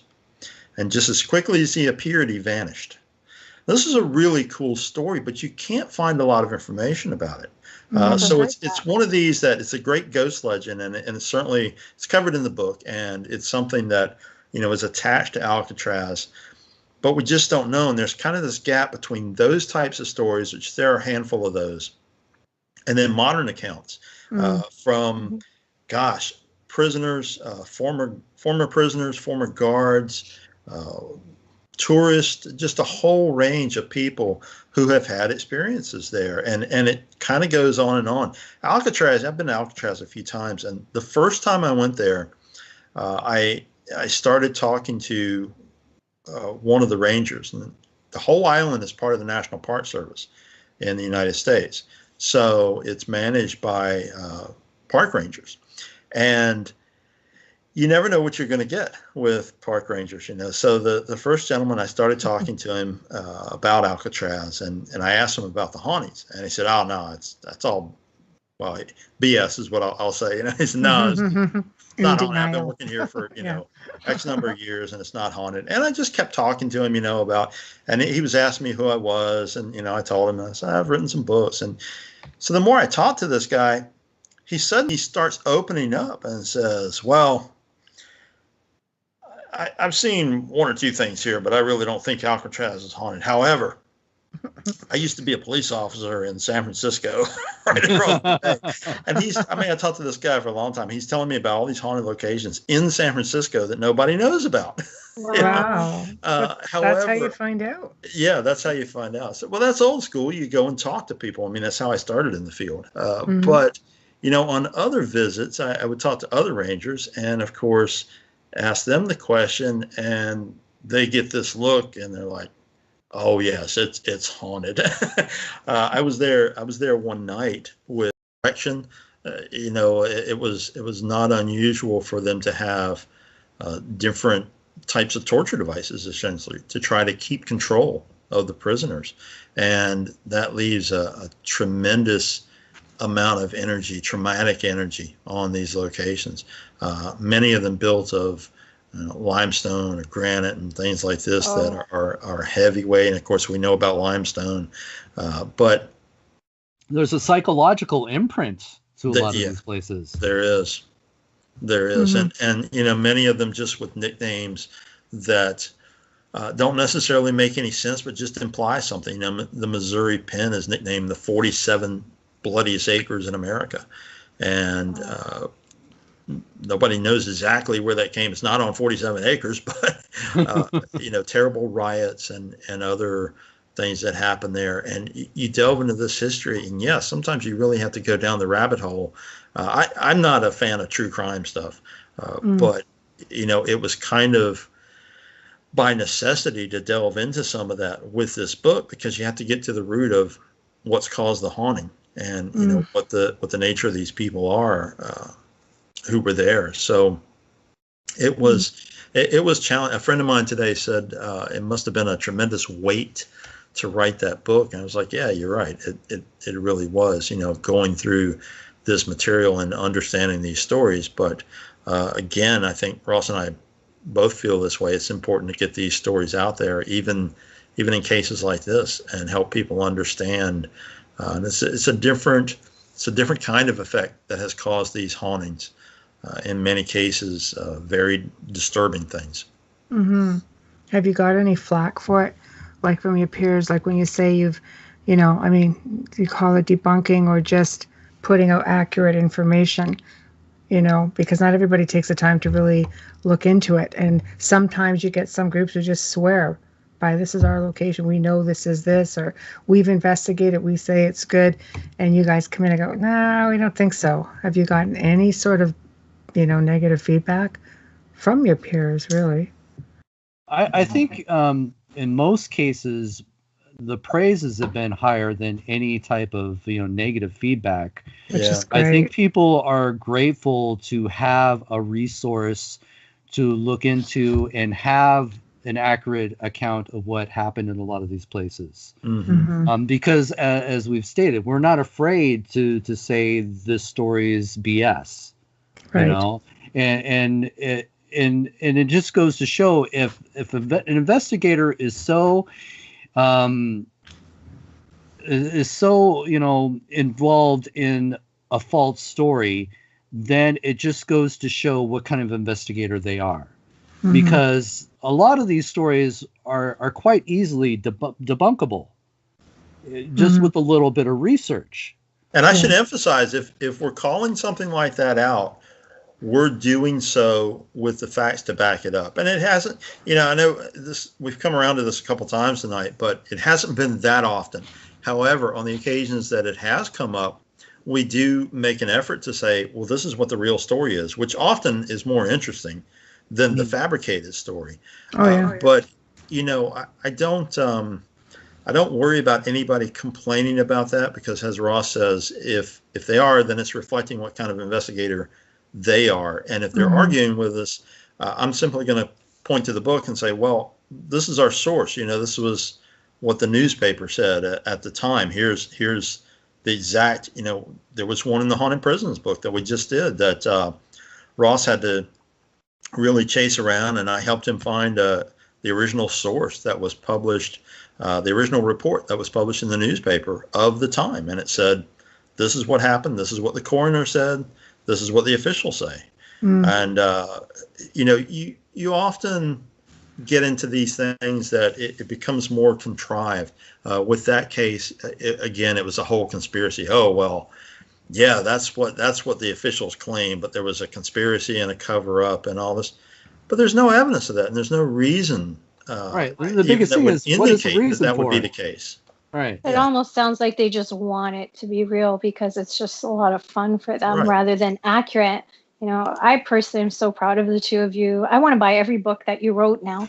Like, seriously, I'm just going, okay, wait. I got to go online because I have to get this. But I'm so proud that the two of you put that time in. It's what's lacking in this field, honestly.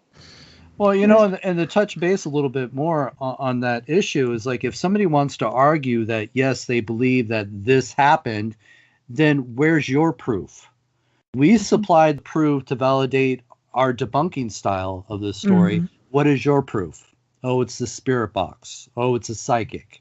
That's not proof.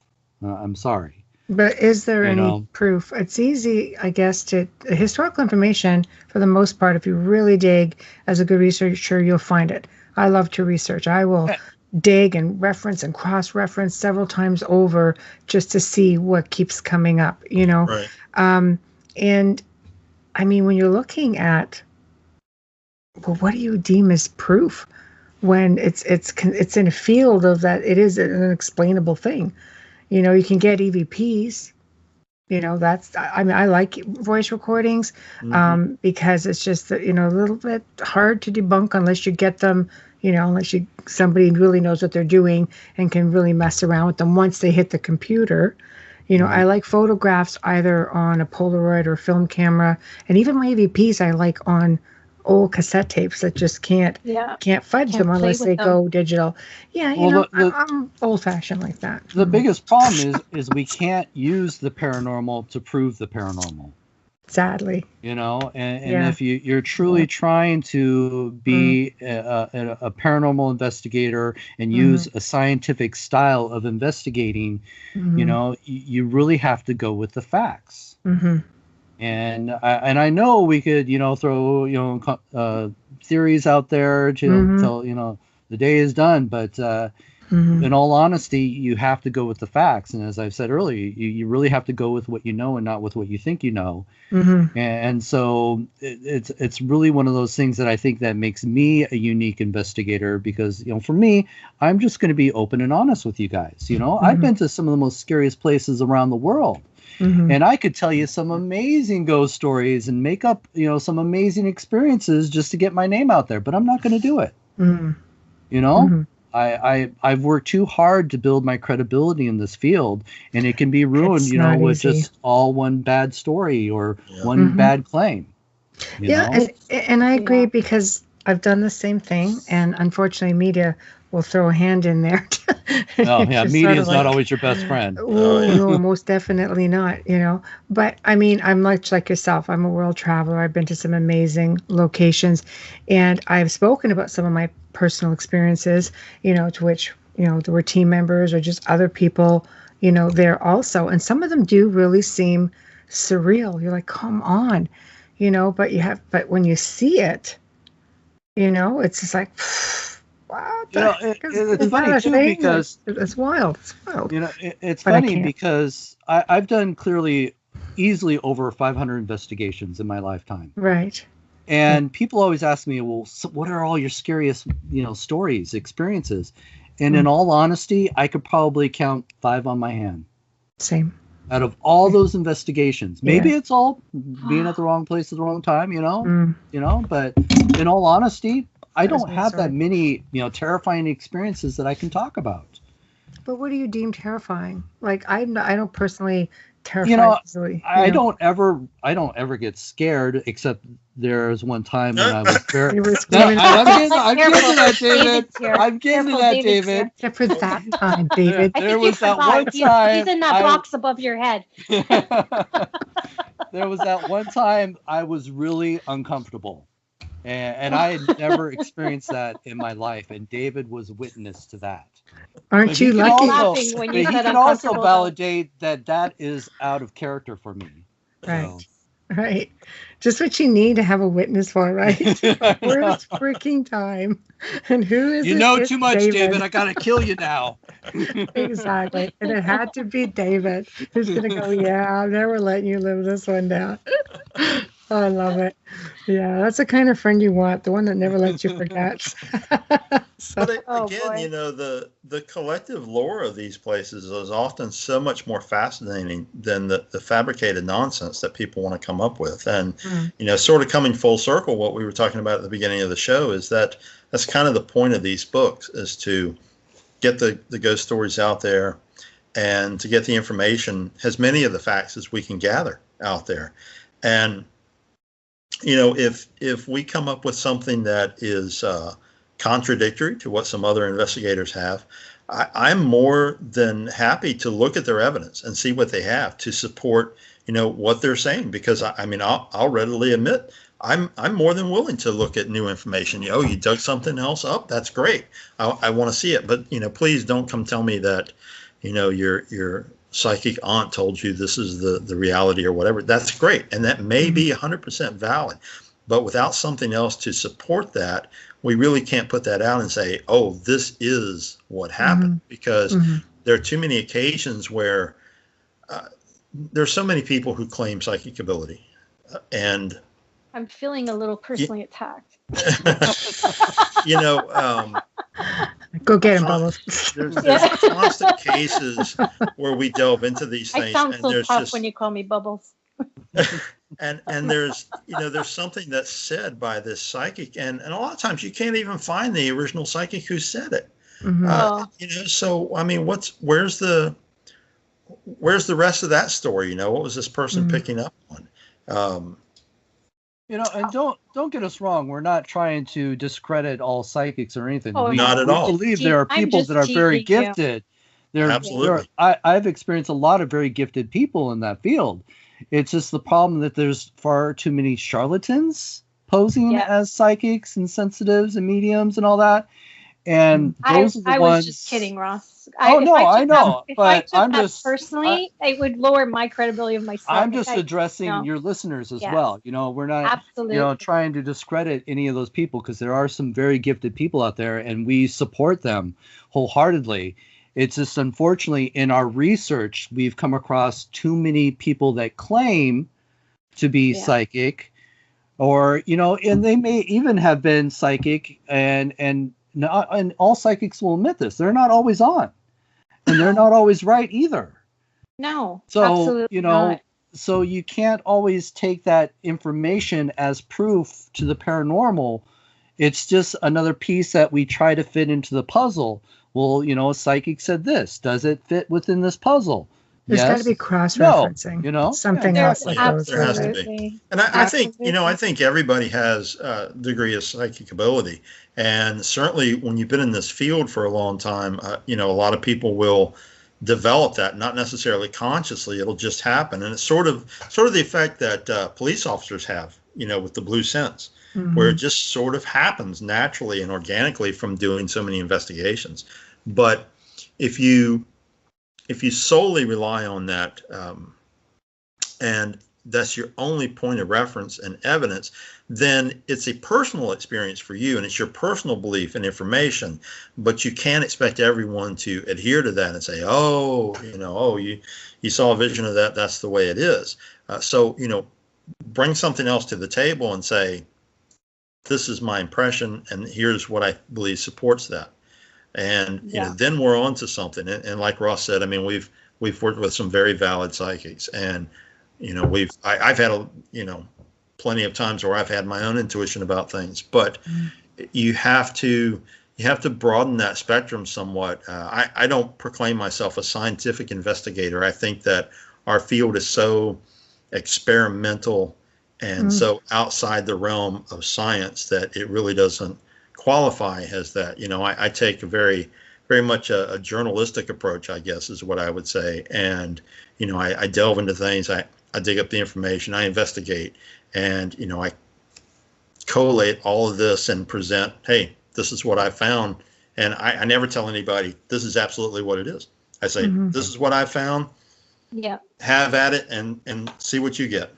And, for me, I do try to be more scientific. So, as David has witnessed, I'll bring thousands and thousands of dollars worth of equipment on an investigation to help, support, what people are experiencing or claiming.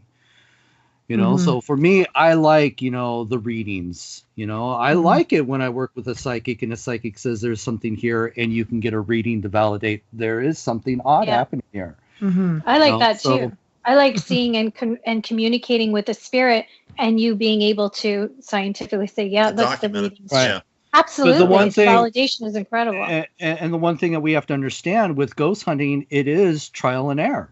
Yeah. There is no set device that's going to tell you, yes, you have a ghost in your home. And not too many sets of rules either, apparently. There's the app on the phone. I forgot. Oh, my God. Yeah, it's very difficult because there's, everybody has their own style, their own techniques.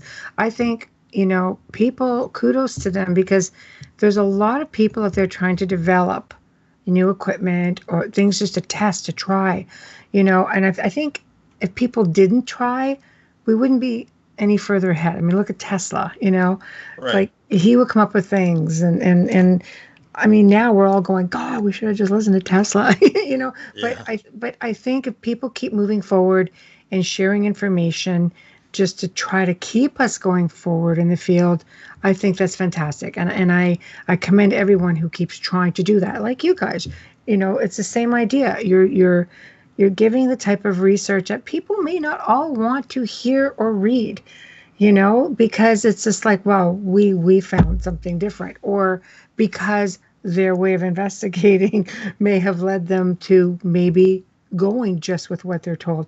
I don't like to be told. When I go into a location, I have to bring in another medium, even though I have mediumship abilities myself. It's like I'm given all the information. So for me, it's completely contaminated. I can't use any of it, so I have to bring in people to say, okay, what do you guys get? Because I already know the whole story. I'm the one that everybody wants to talk to. See, and I respect that. I have been a guest on investigation teams where I found out the psychic was the lead researcher. You can't. And now the psychic, you can't. You destroyed all your credibility. That's right. At being a psychic if you're already front loaded. Exactly. No, I don't go in as a psychic. I've always gone in as a researcher. I'm not a practicing medium at all. I don't do readings. I don't do anything like that. It's not my interest. I've always been more interested in the scientific. And again, how scientific can you be? You're not in a laboratory.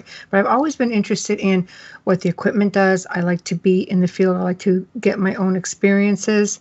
I like to do the research on it. And I've always used, other mediums for that who go in and don't know everything that's going on, because you can't wear both hats. You can't. Well, you have to go in blind. I think ultimately we'll make breakthroughs in the field by taking sort of a more quantum approach, a little bit of science, a little bit of research, a little bit of intuition, and sort of blending those things because we're in uncharted territory. That's the bottom line.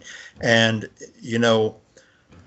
we just don't know what exactly is going to work, what is going to cause that deeper breakthrough. It might be some kind of new full spectrum camera or something, or just who knows. But that's why it is all very experimental. And, Ross and I have done lots of investigations together at this point, and we do try lots of different experiments and set lots of different things up to try to get responses and reactions. And we've had some pretty cool responses from different things. We had, my gosh, we recorded a phantom gunshot at a location in Washington that was just kind of not what we were expecting at all, but I mean, clear as a bell. Wow. Wow. Yeah, and it was in the middle of the night, so the entire town was shut down. I mean, there was nothing going on. Oh, see, that's crazy. Yeah. That's crazy. It kind of makes you feel like a little bit vulnerable, like the bathtub game. Well, and the funny thing is, to validate that piece of evidence was the fact that we were going off of a story where it was an old brothel, and one of the stories is that one of the wives knew her husband was there, went into the brothel, kicked open the door where her husband was with the lady, and shot at him. Oh, she didn't kill him, but she shot into the room. Wow. And one of the experiments we were trying, one of my favorite things to do is to try to evoke the time period, or the activities that were going on. So we had a group of volunteers who were kind of partying in a room and playing cards and going through the same actions, essentially, that went on during this incident. And, we were trying to get some kind of response from that. We were expecting something else, but, like we said, we ended up recording this gunshot. It was just pretty amazing. Yeah, that's pretty fantastic, especially when you do have the story to back it up. Yeah. That's phenomenal. I think I like the stories where children witness things, because even though they can be the teller of tall tales for sure, they also look at it, like pure. It's just because they don't know what they're looking at. To them, they're just seeing this person, maybe because they haven't necessarily been taught that, this is a spirit individual. They don't have an understanding of it. So I always sort of lean towards what children have to say first, to see if they've been led or if it's an actual experience, and then sort of go from there. I love listening to what the kids have to say, because half the time they can see more that, the adults can't see. They're just little natural psychics. They're still open. Yeah. Yeah. And, those are interesting to me. And honestly, so are reluctant witnesses. The people who have the stories, but they don't necessarily really want to share. And, I enjoy talking to people and getting them to share these accounts. And I've collected a lot of stories over the years, and people will say, okay, well, you can't use mine. After they tell me the story, I ask them if I can use the account anywhere. And sometimes they'll say no, but sometimes they'll say, well, yeah, but I don't want my name used, or, the location. And that just adds so much more credibility in a sense. Now, some researchers will say, well, you're not publishing the person's name. It can't be real. No, you don't understand. This person had this experience, and it affected them deeply enough that they just, they don't want to get on television. They don't want to be on a reality show telling their story. It's a personal experience for them, and that carries so much more weight. Especially at a time when it's completely the opposite, where most people want the attention. They want their name in the book. So. Yeah, the 15 minutes. Yeah, that's right. Oh, I can't tell you how many investigations I've done where people are just like, can I do this show, or can I do this show? And I'm just well, I'm always happy to recommend people. Some people believe in well, if I can tell my story, then maybe somebody can learn from the experience. And some people are very genuine. It's the only way they have to give back. I always say, people say, what do you charge? I don't. It's just pay it forward to somebody else. Smile at somebody who needs it. Just do something good for somebody. That would make me happy. That's how you can repay me, is just do something good for someone else, and sometimes that's their way of giving back. So I'm like, well, it's between you and the producers. I don't have anything to do with it. But then I've had people who just, they're there solely to have an investigation done, to be on television. So I don't want to be any part of that. I've worked with people who have just been like, well, wanting to be, and I'm just like, oh, what the hell did I create? It's like a monster. But it's just, I don't know. It's a strange industry, I guess, is probably the best way to put it. There's enough out there for everyone, but there is a code of ethics, to it. And I think a lot of, we have some phenomenal researchers, and many of the researchers that are really phenomenal, probably something we don't see on television, we've never heard of. They're behind the scenes, and then there are those who are out in the forefront, because it's the only way that, people are going to find you, is if you're out there and you're discussing, how you do things or how things should be done. And then you just get the showboaters that are really out there, and they don't necessarily always do things wrong or right most of the time. Yeah. So again, it is, me and David have talked about this many a times, because we go, we were doing this before the television shows, and we've seen how much the media has changed the perspective of ghost hunting. Me and David both tell you, there were times in our lives where you didn't tell people you were a ghost hunter. Most people would just think you were, crazy, It gets so bad, where people come in, and I get it. People want group shirts and things, but I've had people specifically say to me, "You're not coming in with a logo on your car or a T-shirt, are you? Because we don't want anybody to know we're having our house investigated." I'm like, "What? Never done anything like that." But that was, but even that was when it just started becoming a thing, and I'm like, "No, I don't do that." So. Well, that's the parameters. You put up a website, you come up with a cool name, and you get matching T-shirts, and you're ghost hunters. There's nothing else that's prerequisite for that. Michelle doesn't even park in your driveway, so don't worry. I've been with her. It's down the street. It's not even in your driveway. No, I just try to be very discreet. I've worked with like famous people. I've worked with people who have owned, huge conglomerates within, cities, and they're like, nobody can know you're here. Okay. I promise. Should I sign something? It's very covert. And you go in signing an NDA for a ghost investigation. I know, it's just, but I understand. And then I've had people contact me, and they just want it everywhere. What we call, and you probably have done many of these or been asked to do cases like this, they just keep bringing everybody in. Researcher after the revolving researcher door, just to see who's going to get what. And, and it's like, okay, those are the kind of cases that maybe, beginners should do, because it is a great place, to go and I always tell people, if they want to get involved in this field, which is great, it's nice to have, the encouragement that this is cool to be a ghost hunter now. But I've always told people there's no reason why any of these newcomers should be dealing with clients. If you want to, dabble a little bit in ghost hunting, go to a haunted cemetery, go check into a haunted room in a hotel. There's plenty of them out there. Go to some of these a haunted park or something like that. Ghost tour. But I used to do ghost tours. Yeah, but don't be dealing with clients. No, it's not fair to the families. No, because and it's happened so many times where these clients call us because they had some team come out and they're terrified because the team has told them, oh, they got demons in their home. The portal to hell was in the basement. Yeah. And they did nothing to help them. Yeah. They just said, oh, yeah, you got a demon. We're going to go now. Thank you.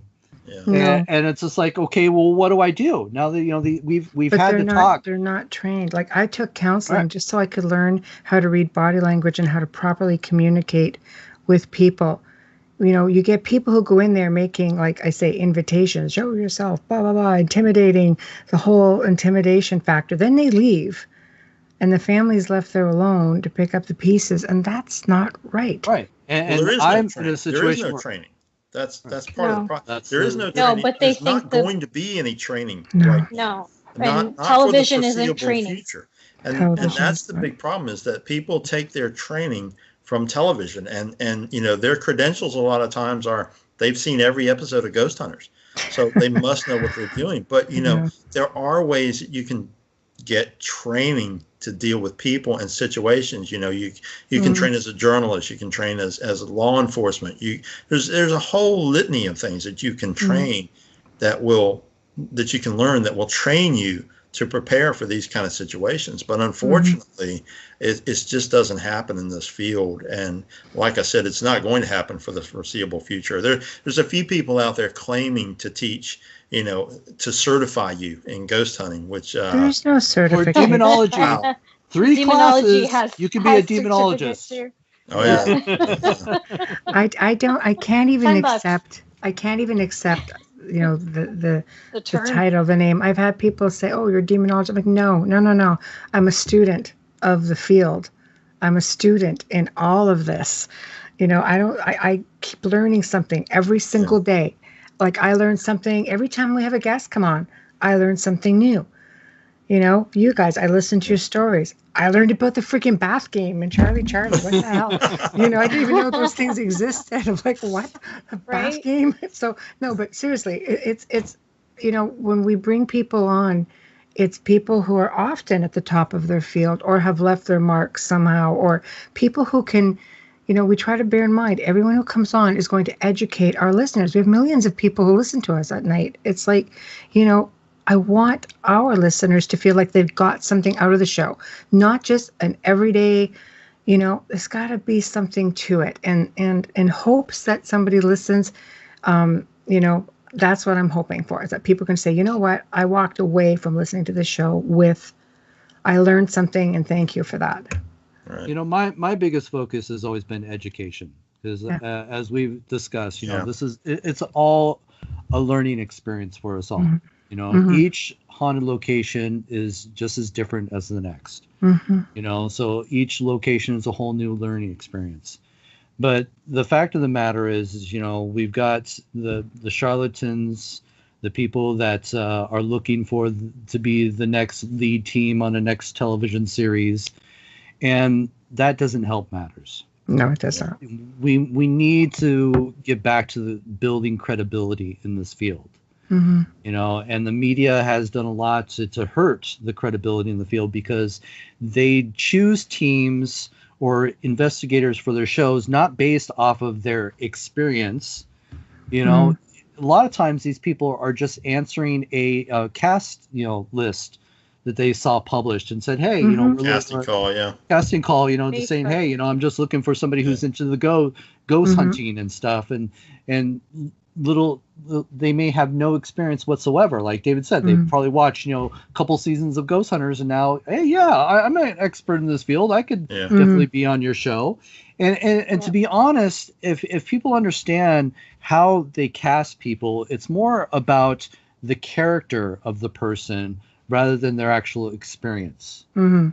You know, if you watch those, you know, what was it, The Bachelorette or The Bachelor, you always find that the person that causes the most drama is the person that always stays till the very end. They're never ever kicked off. No, you know? That's true. That's because nobody normal is on that show, though. You know, so it's pretty much you know, anybody's game there. Right. So the ghost hunting shows tend to be a lot of that as well. And you know, I'm just trying to change that. I'm trying to educate people to have a better understanding of what's really happening in the true world of paranormal research. Mm-hmm. You know. And it's hard because people are already set in their own ways on what their beliefs are, and you know, and because it's drilled into them every single week as they sit on the couch and watch a show. They have their favorite shows. I have people who message me all the time, go, oh, I loved you on the show. I'm like, but you're not seeing half the things I said. Exactly. You're seeing the fear factor, that one thing. I've turned down probably as many shows as I've accepted because it's just like, I got asked to do a show one time. And they're like, yeah, it's a series. You want to call it Ghost Sweepers? I'm like, get the hell away from me. What the freaking hell is that? Ghost Sweepers. It's about clearing houses. I'm like, I think I'm all right, but thanks for that. Oh my God. I think I know why David's laughing. Oh my! That was a really bad series that hit television Southern Ontario about 11 years ago. Oh my God! And then they hit another show that I turned down. Was a bad show. I turned this show down 4 times, and somebody else took it who I knew really wanted to do the show.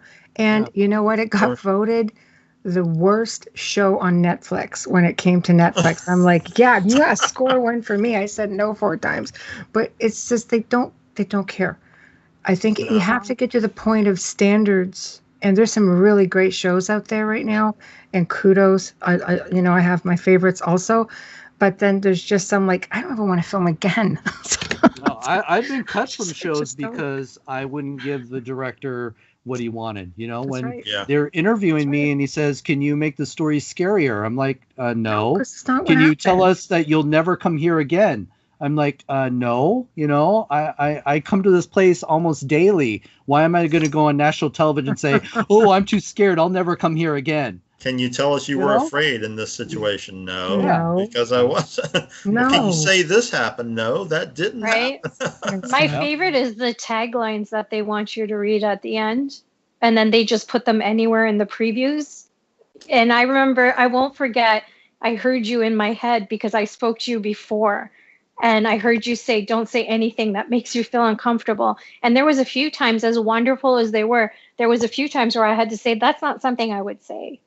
Yeah. You know, It's would you say this about demons? No, I you wouldn't. can go in with all the intentions and say all the right things, and all that stuff ends up on the cutting room floor. And we don't want to discourage anyone from getting involved in the field, but you remember that don't leave out the term research. And I have people ask me all the time, well, how do I get involved? And there's a handful of things I tell them, and the first thing I say, you need to read. You need to read a lot, and I'm not talking about tweets, or Wikipedia entries. Go in and read about the history of the field. Read text from the early pioneers of the field, and read some of the current material that's highly rated. Find yourself a mentor. Not just any local team that's been together for 6 months. Who claims they have all the answers? Well, because if they say they have all the answers, they probably don't. I hear that all the time. People who've been in the field for a year and they've figured it all out. And I said to one guy, I said, you should take up needlepoint because you've got all this figured out. And I don't know why you're wasting your time in the paranormal now, because you understand it all. Instant expert, after 8 months or whatever. So, understand that you don't have all the answers, and you're not likely to have all the answers. It's just not going to happen. I've done this since the 70s, and all I have are more questions. I know. I think that's how it should be, though. That's how you stay honest. And it's funny too, because me and David talked about this before. It's just like a lot of these people that come into the field don't even know who our pioneers are in this field. You can say Harry Price, and they have no clue who Harry Price is. Yeah, we actually had. I can't remember if you were with me or not, Ross, but I said something about Harry Price, and the response was, "You mean Harry Potter?" Oh no! Yeah, sure. Harry Potter. Let's go with that. Yeah, go with that. Maybe that has to be a book that you guys do. The pioneers, mentors. You can put it on as your mentors, pioneers, people who led the way for the rest of us, who set standards for the rest of us. Because there used to be standards. There still are, but it was a given. Never mind. There was a lot of charlatans in the, table tipping and, it's crazy. Yeah. I'm not talking about the Victorian psychic, crazy age of spiritualism, even though it was great. It was an era of our time. But, just like real hardcore research, like the Philip experiment, just getting into real, maybe that would be something that people go, I've never heard of this stuff. Yeah. I don't know. It's but maybe, you know what? maybe you guys got to do it. The problem that we have with today's ghost hunters is they're what we call lazy ghost hunters. A lot of them don't want to pick up a book.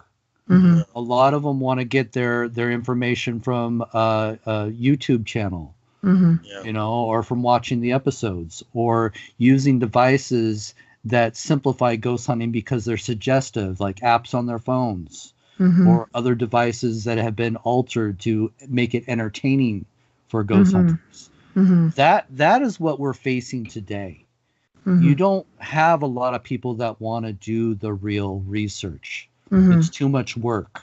But that's most of the work, though. I know. And they don't want to do in the field. They don't want to do the tedious work either. They don't want to go back and listen to the recordings. They don't want to go back and watch their videos. They want to have an app that does it for them. They want an entertain. They want a night out.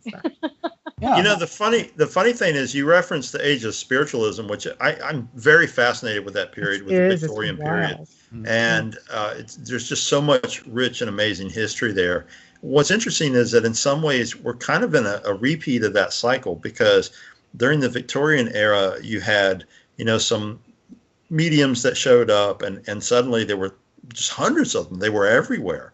And there was all this interest in psychic phenomena, and everybody was kind of jumping on board, and these mediums were coming out of nowhere, left and right.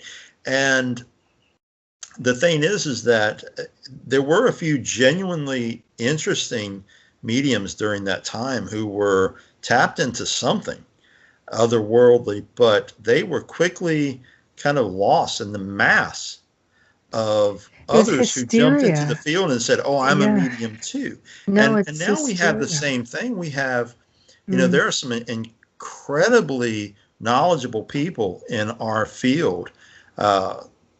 Ross and I have a mutual friend, Lloyd Auerbach. How often do you hear Lloyd's name?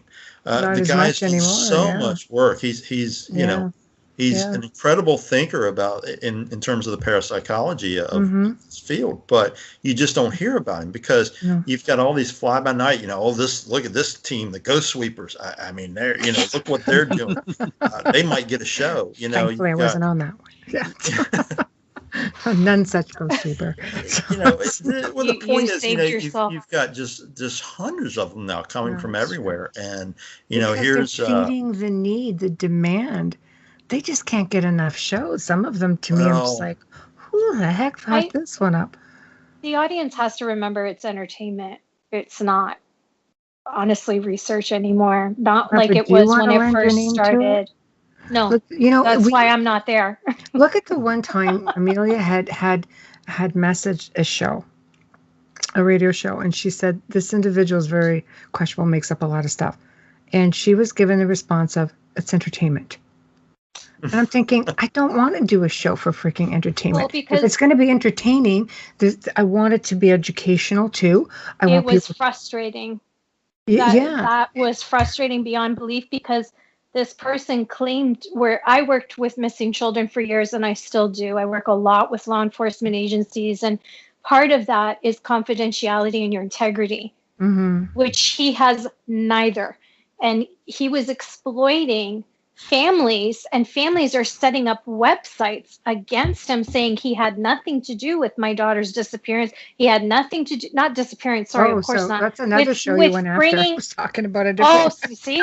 But when I see that, I will be one of the first to contact them and say, I don't know, but here's some information. And I would hope that somebody would do that with anyone that they know isn't credible. The thing is if it's the need for the entertainment, the need to feel scared, the need for the the suspense, I think takes away, from just this is actually the way it is. I'm grateful. We've had some unbelievable people on this show, and it's always been educational. People leave us something every time they come on, and we have amazing reviews and emails from people, and we have millions of listeners, and that's the proof in the pudding is people are interested in what we're offering, and you guys are definitely entertaining. I'm not saying you're not, but you're also hey, I haven't even started my jokes yet. Come on. Okay, well, you have 5 minutes. Wait, I have a question in the chat room. Okay, I do have a question in the chat room. Earlier when we were talking about games, Zarito in the chat room, and I feel bad because this was all the way at the top of the show, asked if you knew about the Devil's Game. The Devil's Game? I've never heard of it.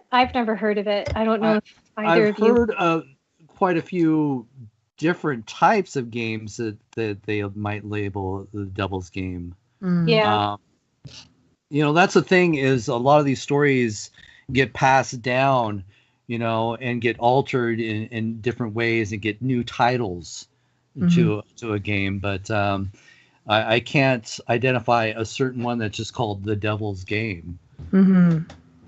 Yeah. I don't either. There's all kinds. There's like there's the Midnight Man. Of course, you got Bloody Mary. You also got what's the other Candyman? It's kind of like Bloody Mary. So there's all kinds of different variations of a rooted game. There's as I've always said, there's always a root to everything, and people due to their culture, their beliefs, will alter it in their own way. It's just like religion. There's also a lot of stories of from traditional folklore of the devil making an appearance and challenging someone to a game or to a contest, and the whole idea is he's trying to win a soul. So the person I guess would have to give us a little bit more information to know which definitely one he's talking about. But even for instance, sure you know the famous song "The Devil Went Down to Georgia." I mean, that was based on the folklore from that region of the devil coming down and challenging someone trying to win their soul. In that case, it was a musical contest. But there are so many things in early lore that are referred to as being connected to the devil. Playing cards for a long time were considered wicked. The pack, they were the devil's deck, the devil's cards. Right. So, actually, so many different versions of this that go far back into tradition. Tomatoes were considered evil by King Henry VIII. Yeah. They said they were trying to poison them. The sweetness King was Henry trying was to a big poison them. tomato. That's all I'm saying. It was a big bag of syphilis, but that's another story. That's a whole other show. So let us know. We've actually gone over because we've had a little tech difficulty. I have to be okay with the studio because they got hit with some of that storm that tore through Texas. So we've actually been recording. I went over an extra probably 20 minutes to half an hour just to make sure. We've got an extra 44 minutes. I've recorded this, so I'm going to have them just add it on because I realized, probably like at about the 10:35 mark, I'm like, wait a minute, something wrong, right?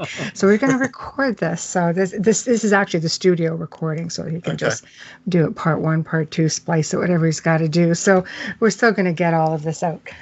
So tell everybody. We'll start with David and how to find you and what you got coming up next. And we're going to go to Ross and tell us what are you going to do? You going to write another book? Of course we're going to write another book. Well, sure. I want to hear, but together. My website is eerielights.com, and that has links to everything, to the Instagram and Facebook page and everything else. There's also eerilightspublishing.com, which is just a publishing company. You can get direct links to all the titles on there also. I had a book come out just this week that is the latest in the cryptid series I have been doing. This is Monsters of the Tar Heel State, focusing on North Carolina. Another incredible cover by Sam Sharon of the Beast of Bladenboro. And lots of incredible legends that I dug into with that series. And that particular title was a lot of fun to do. So that one just dropped this week. That's on Amazon. And the latest one that Ross and I have coming out is Haunted Prisons, which should be out probably sometime later March, I'm guessing. Again, there'll be links to that on all the pages too. And that is Ross? That's the 4th one in the series. The 4th, right. And then we got the hotel one. Right. So we'll have probably 2 more in this series out this year where we'll have to bring you guys back on and time it. We timed this interview for Haunted Prisons, so we'll have to. I told Ross that he doesn't get to pick the next one because he picked prisons, and that was half of my calls for him were, "Damn it, Ross, you're not picking the next one." Stop it, Ross. Put those ideas back in your head. No, but quite seriously, I mean, we did both agree to work on it, but there's so many different ideas that we've talked about and we have lined up for the series, and they're all interesting to us. So it's just kind of a matter of which one feels right to do next. I think we're both in agreement it's going to be something more lighthearted at the least, more interesting ghost stories. But it can't be more lighthearted than the bath game. I'm sorry, I'm harping on it, but I'm just like wow. Well, wait till you read about Hide and Seek Alone. That one's creepier. Yeah, that one is creepier. I think I'm still scarred from the bath game. If I have nightmares, I'm contacting you. That's all. There we go. Everybody send their freaking mail over to Ross for all that these one. Books. Yeah. I have a few of David's books already, but I need to get the 2 of you together because these are just so interesting. I want to learn more. Thank you so much for your time. So, Ross, yourself, how does everyone get a hold of you? Well, I always encourage people, you could check out my group's website, aghost.org. That's the Advanced Ghost Hunters of Seattle, Tacoma. And Seattle. Seattle's been great. And then, of course, you can look me up on Facebook, Ross Allison. And I always encourage people to follow me because I do a lot of investigations.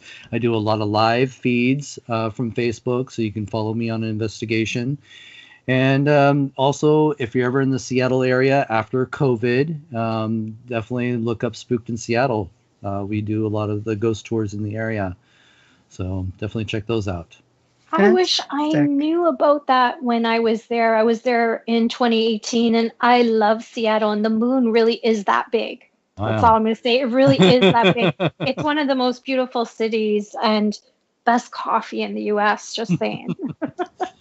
Well, next time you're in Seattle, let me know.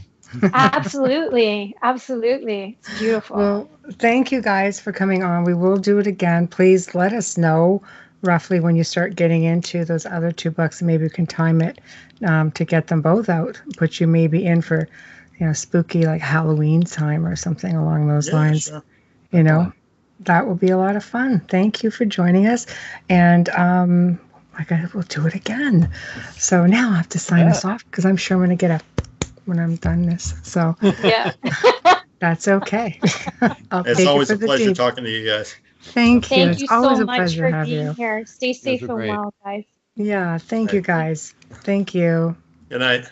Good night. Well, we have come to another awesome segment here on the Outer Realm. Thank you to everyone who tuned in. Sorry for the tech difficulties, but I promise you we'll get the whole show because I was thinking and I recorded the rest of it. So huge thank you to David Weatherly and Ross Allison. And remember to stop by the United Public Radio YouTube channel and subscribe so you can join us for tomorrow night's show. Tomorrow night, I am pleased to say we're going to have Hamilton White and Carl Cookson of the hit TV series The Lost Relics of the Knights Templar, near and dear to me. So they will be joining us tomorrow night. You don't want to miss that one. It's going to be a lot of fun. So thank you all. Good night. See you tomorrow. Let's see if Joe's going to lock us off. It's always a mystery. We could be there. We could be here for a while. Yeah, we'll get out there for a